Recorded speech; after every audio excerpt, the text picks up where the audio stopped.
Hey, what's up, everybody? Pat here, gratefully covering Alcoholic and Addict just like every day. Guys, please don't forget to subscribe, leave the video a like, drop me a comment, and by all means share it with anybody you think might get something out of it. Other than that, how we all doing today, guys? Kind of a raw, rainy day. Not terribly cold, but weather wasn't great today. I decided to go to the gym this morning. Well, my scheduled day to the gym, so I went to the gym this morning. Had a fantastic workout. Just without character assassinating people. Just some of these some of the people at the gym are just funny. You got guys working out on a cable machine, and they've got the bodybuilder wrist straps for doing deadlifts, and there's no deadlift bar in the gym, man. What are you doing, right? Anyway, same kid actually came up and was shocked when I put 4 plates on the bar, and I'm probably 50 pounds heavier than he is, but it gets like, Jesus Christ, and I just gave him dabs and have a good day. Other than that, because the tile jobs had canceled yesterday, I actually had a fairly light day, which was fantastic. Because I know there was also the kitchen we're remodeling. One of the houses is ready for cabinets, so I had to move a bunch of cabinets over. So I got that done. A couple of service calls came in. I got those done, and then I was able to spend some time taking care of some of the stuff I found out about yesterday for my hearing coming up next week, to get myself fully reinstated and get all my old, not even fine, well, I guess they're kind of fines, in order to be able to move forward and step into the next phase of my life. I'm going to start getting commercial mortgages. We're getting ready to buy a house, and I can't have this out-of-state obligations hanging over my head, so I've decided it's time to clear it up. It's going to cost me a pretty penny. I had anticipated worst case scenario being somewhere between 20 and 25,000, and it's more like 12 to 15,000. But still, that's a huge chunk of money to hand over. But I'm glad it happened when it did, because I can possibly use that towards my taxes this year. It would have sucked if I paid all my taxes on everything I made this year and then had to pay all that stuff out, and so got to look at the bright side of things, guys. And I have to do these things because I realize I want to move forward. Like, as good as last year was, and last year was by far the best year of my life, shockingly so, miraculously so, I also know that I have a choice. I could stick with the status quo and keep doing this, even though which I love, but eventually it'll plateau. I need to continuously look at what's in front of me and acknowledge my dreams and acknowledge my opportunities, and then do the legwork to make them possible. And I know this all popped up and played in perfectly, because if I don't take care of this stuff right now, then I can't continue to move forward. And if I can't continue to move forward, I'm going to get stuck in a rut, and that's a dangerous place for a recovering addict, guys. Once we start to get bored, and are not challenging ourselves, and are not progressing forward, then we run the risk of starting to, for me, idle hands are the devil's playground, as they say, right? Like, if I get bored with life, stop challenging myself to move forward, then I run that risk of not seeing life from the position of gratitude that I do now. And I really want to do anything and everything I can. Not only that, guys, but I realize that taking care of this stuff is literally going to allow me to be ready to possibly buy my first construction project next month, which means, like, I gave myself a 500% raise by getting clean. So for the last year I worked to be in business myself last year. If I want to go fivefold on top of that, that's a hell of a jump. I mean, we're talking serious, like, yeah, no choice but to consider myself wealthy if I can pull that off. And I know that I can, but I got to do all the work I can and make sure I don't get stuck in a rut, because it's too overwhelming for me, right? So we're going to talk about that today, guys. Not getting stuck in a rut, or getting stuck in, getting out of the rut is the title of the Just for Today NA meditation. So, getting out of the rut. Many times in our recovery, the old bugaboos will haunt us. Life may again become meaningless, monotonous, and boring. Sometimes it seems as though nothing changes. We get up and go to the same job every day. We eat dinner at the same time every night. We attend the same meetings each week. This morning's rituals are identical to the ones we did yesterday and the day before and the day before that. After the hell of addiction and the roller coaster craziness of early recovery, the stable life may have some appeal for a while.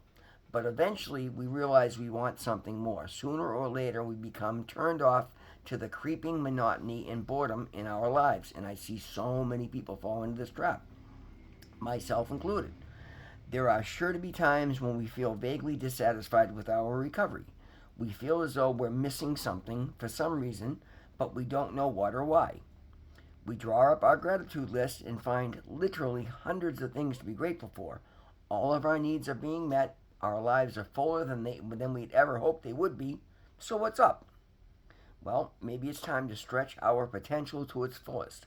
Our possibilities are only limited by what we can dream. We can learn something new, we can set a new goal, we can help another newcomer, or we can make a new friend. We're sure to find something challenging if we look hard enough, and life will again be meaningful, varied, and fulfilling. And the affirmation is just for today. I'll take a break from routine and stretch my potential to the fullest. And guys, that's great. I've been talking about potential a lot lately. I'm starting to finally understand the meaning of it because I'm actually out there doing it. People would see how certain things come easy to me, and I'm very skilled and I'm very good at a lot of different things, and they'd be like, man, with your skill sets, you should be, owning these companies that you're working for. And I, but my past, I had a million excuses. And now that I'm actually out there doing it, I realize the only difference is actually getting up and doing something. There is no limit to what is available to us. There's no limit to what we can do. But nobody's going to do it for you. And I'm telling myself this as much as anybody else. As much as I'm taking leaps of faith and I am moving forward in ways that I never dreamed that I would, I still feel myself on that edge of terrified. Like I've talked about a few times kind of recently. I have decided and accepted the contract to take on the plumbing contract for the new 3-family house that we're doing. We had one similar come up last year, and it didn't come to fruition. Well, we ended up selling the property before we did it, and I'm glad because it was further out, but I wasn't ready to at that point, and it would have been a problem. I knew I was over my head. I just made the decision to tell my friend Doug that no, I can't. You're gonna have to hire a plumber. You're putting too much pressure on me. I'm not ready to. And he sold the property. God is good when you work a program, guys. So after that happened, I said, well, you know what? Another one's going to come up. Am I going to do this or am I not? And I know I can, but I have to do the legwork. So I did. I started putting some stuff together. I prayed on it. I did actual work, looked at what I have, what I can't, what I can, what I can't, what resources are available to me. And I realized that, yes, I absolutely can. But I will need to take on a licensed master plumber, just to pull the permits properly, not do it through there's people out there you can just pay, and they'll pull a permit for you, and it's shady. So I looked into the laws, and I'm not a licensed master plumber myself yet, mostly because the last guy I worked for, come to find out his license was revoked, so a lot of my hours didn't apply, so I can't use them anyway. I looked into it, and if I hire my friend who's out of work, or not, he's laid off union plumber, and I make it worth his while, he will stay on board with me, and I can use my hours on his license even though he's working for me. We can pull the permits, we can do the job, we can do it properly, and I respect his work. He's one of the best plumbers I know, and he's by the books. We're not going to cut corners. We've sat down, we've met, we've talked. I just got the plan set up for it. Like, beautiful, I know I can. That job's going to pay extravagantly more than I'm used to, and on top of it, I can bring in another helper that either take care of some of my service calls while I'm working with him, or to work with him while I'm taking care of other service calls, so I can still make the money I'm making now, and this will be added money on top of that. Beyond that, doing these things have given me the confidence and the fact that I've been showing up, and again, a lot of my friend Doug is he's a very demanding customer. He wants everything wants done now. I take on a lot of added responsibilities for him. I'm literally running his company for him while he's in semi-retirement in Florida. I'm his eyes and ears on the ground up here. And it comes with a lot of rewards and a lot of resources, but it's also a lot of demand. And I've done so. I've found the capacity to be efficient enough to satisfy him, take care of his company, and then still run my own and build mine. So again, we had a talk about this morning. I told you his new nickname for me is Freeway because of the 405 freeway, and I'm putting up 405. And we're talking this morning. He goes, I realize there's a whole other reason for that. He goes, the 405 is the most booked, is one of the busiest freeways on the planet. Listen, you run around like a madman. You're one busy individual. And I know I put a lot on you. You run your whole business, but I get it done. Here it is, 4:45 in the afternoon, and I'm home. I've made my commitment to make these videos every day, so I come home and start researching my video typically by 5 o'clock every day. I get up and I go to the gym before work every day, so it's not like in previous attempts I would get tunnel vision when I had an opportunity to make money and just put all my focus on that. This time my focus is on my recovery meetings, my praying, meditating, going to the gym, being a part of my group, running my producing my YouTube videos. My life, my recovery is first, and because of that, it's made me a better worker. It's allowed me to build a company, because instead of being so caught up in making $50, I'm sitting back and looking at it and going, well, if I do this, that, and the other, I can make $50,000. Like, the ability to stop and look at what you're doing and then challenge yourself to get out of your comfort zone and take a healthy, calculated risk. I've taken a lot of very healthy, very calculated risks this year, and they're paying off beautifully because, again, I do them in alignment, or what I call alignment, which means from being the best version of myself, trying to consider other people's point of view. When it comes to push or shove, then okay, be fair with somebody. Even if I think I'm not making the profit I believe I could, that's okay. I make it up by doing a lot of jobs, by working hard. And again, the confidence in doing that, not trying to rush out from day one. I started out my business charging much less money, so people wanted to give me a chance. Now that I'm out here proving myself, now I've got a reputation and I've got a resume of customers that say, yeah, this kid's amazing. I'm able to increase my prices. So now my service fees have almost doubled, and I'm still very fair. But I'm making so much more money. My opportunities are stacking faster and faster. Then right as it comes time Doug and I have been talking. I knew eventually there'd be a job that he'd let me buy in on, but after the job he did over in Roxbury that got delayed and insurance rates run up, and it was a tough one. He needed a year off. That year was beautiful because I've taken that year and I've just banked every penny I could for that year. So now that he's over it and we're doing this job and he's starting to see other opportunities, this whole year I've been doing good things, good works, making him proud, making him want to see better for me. Now he wants me in as a partner, so I get to go from the guy sweeping the job sites to being the guy with his name on the door. It's amazing. And again, none of this is just a straight gift. I've earned every bit of it, but I didn't have the know-how in the capacity to know all this myself. I've done this by doing these readings every day and then applying them to my life. Guys, and again, I've allowed myself to dream. I've looked back and said, okay, well, what dreams has God put in my heart that I've been talking about for 10 years? Well, yeah, my dream was to make money in real estate, to own property. So I started doing legwork because, again, for once in my life, I didn't believe that any mistakes I'd made in the past would make me exempt from being able to do so. But I also looked at it realistically and said, okay, well, I'm not eligible now because of X, Y, and Z. So let me work on X. When I'm done with X, let me go to Y. When I'm done with Y, let me start working on Z. And then boom, lo and behold, it didn't happen overnight, but we're just about 15 months, or actually just over 14 months in, and I'm right there. I'm not there yet, but I'm knocking at the door. I have the deposit. I've got all my ducks in a row. I'm meeting with all the right people. I'm going to the right places, paying the right bills, taking care of the obligations I need to, so that when I do put my name on a commercial mortgage, I get approved. Because I've had the dream. God put the dream in me, and then I believed that I deserved it, just like anybody else. There's people out here making money on real estate every day. I'm working with a lot of people that are successful at it. They're showing me the ropes. I'm earning their trust.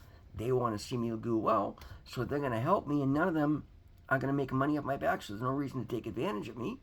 So I'm trusting in them, but I'm also doing my part and making myself eligible in the person that can hold that reward. And that's all it takes, guys. You are not, I mean, you know what? Yeah, people go viral on the internet every day, but you know what? There's a billion others trying that don't. You can either sit back and wait for the and again, I can't sit here and wait to win the lottery. You know why? I don't play the lottery, so I'm not going to win.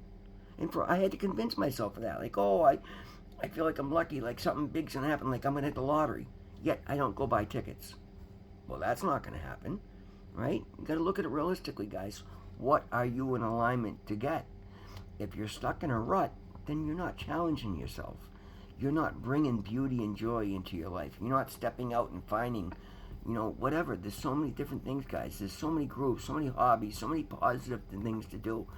And again, a big part of, and I'm so guilty of it, guys. I don't have a social life at all right now, and I'm okay with that because I understand one of my major issues was I get a social life and I go out and I run amok. So I'm like, okay, let's pump the brakes on that. Focus on what I can that does me good. My recovery network, going to the gym, building, doing my videos, building my business. Right? I've been focusing on that, and again, as I've done so, little by little, I've come to understand why I've been such a hermit. Well, I've had these other obligations in history, so I'm taking care of all those things so that I can have a successful social life. You can't necessarily, I'm not going to get into specifics until they're done. I'll announce things as I go, but I see the patterns by doing the work, all these things I've never known, all these things that were just falsifications I was feeding myself for years that I believed them. Well, there's always a hint of truth to every bit, and always every one of them was just some process that I refused to take on or something I refused to follow through on. So I'm learning to do that. I learned early on the beauty of it because even with all that stuff hanging out there, when I did the follow-up work to get that raft rent help back in early recovery when I needed to get my rent caught up, and it was a program helping people out, and I knew I could, but yet they denied me because of some of my stuff. I found a way to keep coming at it and kindly, gently, and here's the thing, guys. People, and myself included, we get frustrated and we show up somewhere when we're trying to do something. If it's not working, it's because of something us. It's on our end of it. Nobody's out there just, picking on us because of who we are, unless they know you personally, right? So, don't bring that to the person that has to shut you down. Be kind, be courteous, walk in there with a smile and just be honest. Don't come in there bullshit and blow smoke up their ass. But one thing I do when I meet these people, every intake form I filled up when I went to the Rhode Island DMV, which is one of the most brutal places on earth. That is a quagmire. I went in there kind, considerate, very, oh my God, thank you so much, thank you, yes, okay, prepared, followed up, right? I got through there, and then yesterday, here I am 6 months later, my paperwork just finally got through. I emailed them off to that woman. She corresponded back and forth with me all day because she remembered who I was out of the tens of thousands of people that go in there. Because I was kind. I was just honest, authentic, right? Guys, when you never know, it's not that you're not asking somebody to do something that's not right, but when you want to have your stuff go through smooth, don't show up there pissing on them. Don't give them an attitude.